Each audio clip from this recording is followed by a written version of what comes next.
এখনই তো অ্যাক্সিডেন্টটা হয়ে যেত, তারপর দোষটা হইতো আমার। আরে আজও এখনো দাঁড়ায় আছেন কেন, সরেন। সরি। নাম কি? নূপুর। আপনি কোন দিকে যাচ্ছেন? কেন, আপনি কোথায় যাচ্ছেন? রূপগঞ্জে।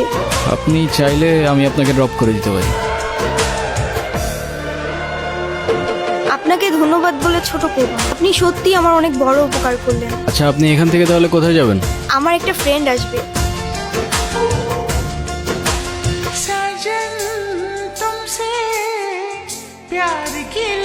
আমার মা দেখলে আপনারা মেলা খুশি হবে। ওই, সমস্যা কি তোর? ওনারা ডিস্টার্ব করতেছিস কেন? কেরে তুই আমার কলার ধরছিস কেরে? এইটা আপনার ফ্রেন্ড, ওর জন্য আসছিলেন? না, উনি আমাকে অনেকক্ষণ ধরে বিরক্ত করতেছে। এই বউ, এটা কে? ওই, কি লাগে ও তোর? আপা আপা, উনি আমার আপা হয়। হ্যাঁ, মেয়ে দেখলে মাথা ঠিক থাকে না, না? বিরক্ত করতেছিলি কেন? বিরক্ত নয় তো গুরু, আমি ওনাকে প্রোটেকশন দিচ্ছি। এলাকা তো ভালো না, মাল করে ভরা। তোর প্রোটেকশন দেওয়া লাগবে না, যা তুই যা, ফোট। আপনিও কি ফলো করতেছেন আমাকে? নেন। আসলে আমার একদমই খেয়াল ছিল না। আপনার গাড়িতে ফেলে আসছিলাম না? Yes ma'am. একটা কল করা যাবে? হ্যালো, আমি নূপুর। তোমার নাম্বার কি হয়েছে? বাসায় ফেলে আসছি। আমি তো রূপগঞ্জে। তুমি কোথায়? কিন্তু আমি তো রূপগঞ্জ নাই এখন। সকালে আম্মু আপুর সাথে কদমতলী আসছি। তোমাকে না কালকে বললাম আমি রূপগঞ্জে আসতেছি। আমার তো খেয়ালই ছিল না। তো আমি এখন একা কি করব এখানে? তুমি এক কাজ করো, শ্যামপুর স্টেশনে আসো, ওইখান থেকে আমরা একসাথে পালাই যাবো। আচ্ছা ঠিক আছে। আপনি কি আমাকে একটু শ্যামপুর স্টেশনে পৌঁছে দিতে পারবেন? চলেন, আমাদের জার্নি এখানেই শেষ। আচ্ছা, আপনার বয়ফ্রেন্ড কই? ও আসে নাই? আসছে হয়তো। আচ্ছা, আপনার ফোনটা একটু দেন তো। কি হয়েছে, তুমি কল ধরতেছো না কেন? আমি স্টেশনে এসে দাঁড়ায় আছি, তুমি কই? আসলে একটা প্রবলেম হয়ে গেছে, বুঝছো? কি হয়েছে? আম্মু বলতেছে যে মেয়ের বাপ মায়ের পরিচয়টাই নাই, সেই মেয়ের আমি পরে ধরতে পারবো।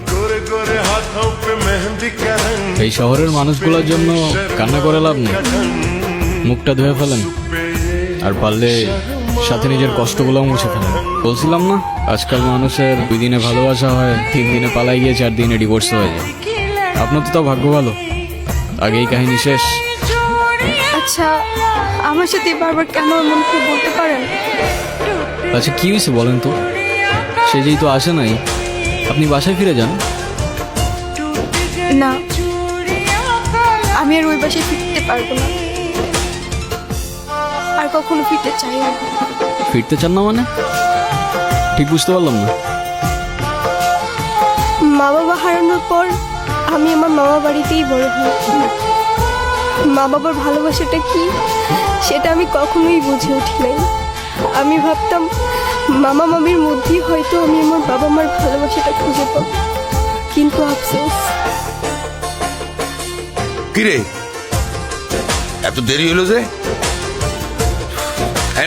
এই 500 টাকা তোর কাছে রাখ, আর তোর মামি আসলি কোষ আমি হাটে গেছি। হ্যাঁ, মামার একটা বদ অভ্যাস, মামা জুয়ায় আসক্ত। 3 বেলা না খেয়ে থাকলেও তার জুয়া ছাড়া এক মুহূর্ত চলতো না, আর তার জুয়ার সঙ্গী ছিল জাহাঙ্গীর। এইগুলো ওরে পড়ায় নিয়ে আসো, আজকে জাহাঙ্গীরের লগে ওর বিয়া দিব। কি কর মাইয়াটার তো কিছুই কর নাই। কেন ওরে কর রাখবো কেন? বেশি কথা বাড়ায় না তো, যাও ওরে রেডি করে নিয়ে আসো, যাও। তোর মামার আমার জীবনটা নষ্ট করছে, এখন তোর জীবনটা নষ্ট করবে। শুনছি 7-8টা বউ আছে, সংসার করতে পারে না।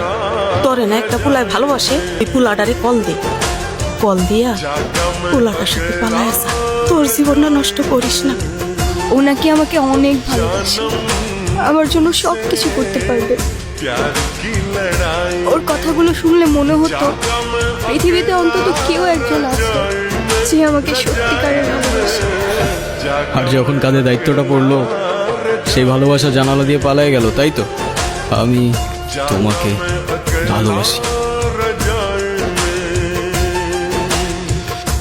শুধু এই 3টা শব্দ বলে দিলেই তো আর ভালোবাসা হয়ে যায় না। সারা জীবন পাশে থেকে দায়িত্বটা কাঁধে নিয়ে তারপর ভালোবাসাটা প্রমাণ করতে হয়।